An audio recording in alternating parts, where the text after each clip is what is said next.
Hello everyone, I am arborealkey and welcome to my very first armor making video. So today I'm going to show you how I made this post-apocalyptic pauldron using EVA foam. Let's go! I built that one using only foam scraps.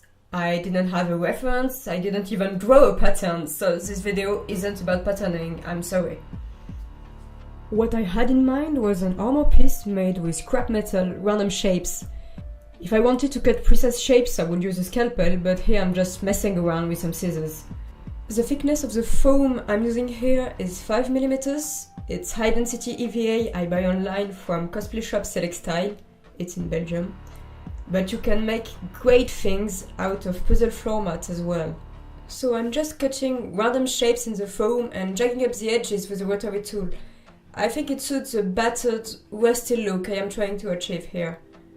If you are wondering why I am not using the flexible extension here, it's because all my rotary tool accessories, and I had a lot, were lost when I moved back to Marseille.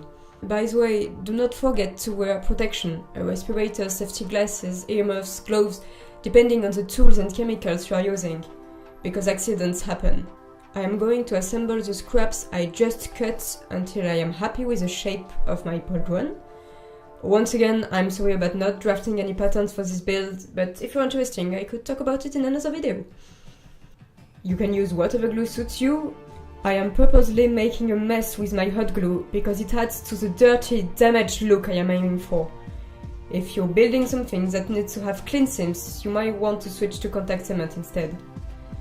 I decided to add a sort of spiky neck guard thing. I don't even know what it's supposed to be, but it sure looks interesting. I made the rods out of 10mm foam, scraps again. Here you can see that I'm cutting out the edges with some scissors, so I will have less material to sand off to make them cylindrical. No, I do not have foam dowels, so I am improvising.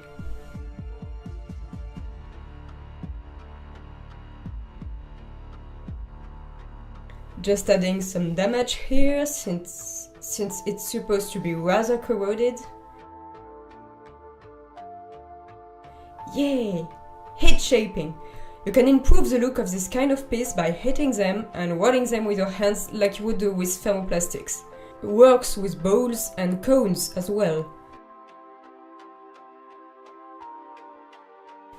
Now I just have to glue them in place, hot glue again for the reasons stated earlier. I'm putting a lot of it because it will create some excess material around the base, making them look like they have been welded to the pauldron. Small details, foam scraps again. They are basically tiny pieces of metal bolted to the larger ones, so the pauldron keeps its integrity. Jagged edges again. Glue. Done! Last but not least, battle damage with a rotary tool again. You can put as much as you want, depending on if you'd like your armor to be pristine or look like it has been through hell. I wanted mine to appear corroded by the rust, but not too much.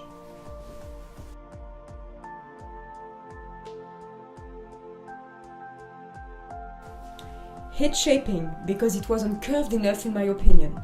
Heat sealing. It will clog the EVA cells so it won't absorb the primer or paint, and it will help you smooth the sanded areas.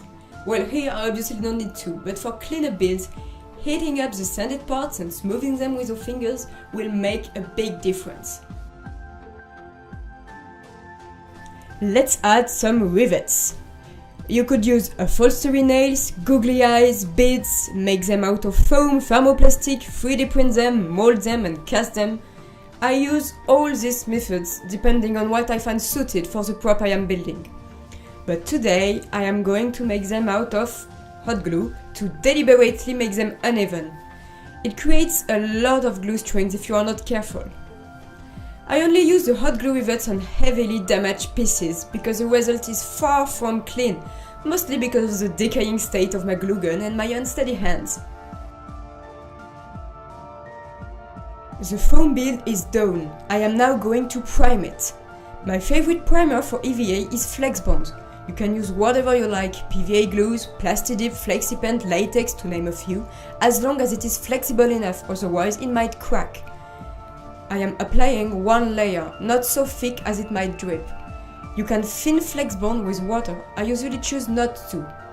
The number of layers you'll need will be determined by the foam, the primer and the surface you want to obtain. Some parts of my glass armor from Skyrim weren't even primed to make them look duller than the rest. I haven't applied more than 2 layers of Flexbond on a foam armor before, but again, it depends on the materials you are using. The heat gun is not here to make it dry faster, but to create bubbles on the surface. Yes, high heat from a heat gun, or even from the sun in summer, will create bubbles on a lot of primers, so be careful. Here I am doing it on purpose to add some texture to my Pauldron. If you do this, please wear a respirator and do it in a well-ventilated area or outside. I like to work on a black base when doing metallic colors. I am using thick acrylics and applying them with a sponge. This way the paint won't go in all the creases and corners, creating shadows.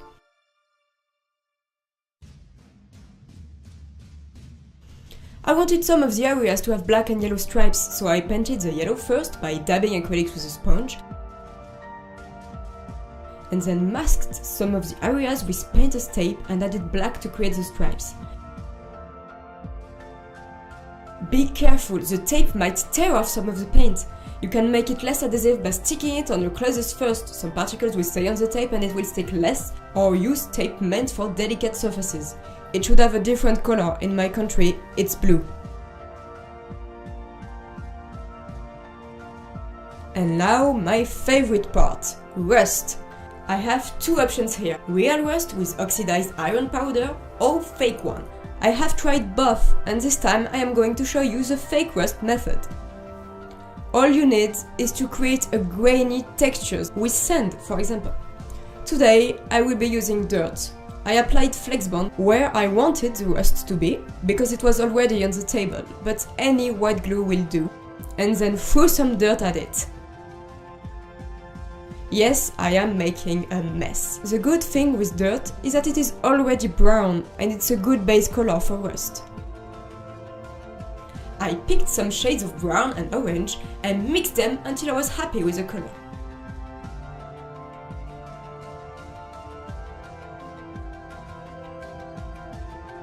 Your rust shouldn't be a flat color, it needs nuance.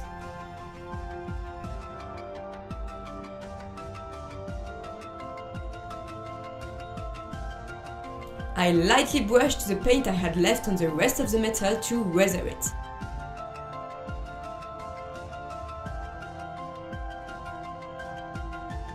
And done! Now all that was left was a strap. I just used one I already had.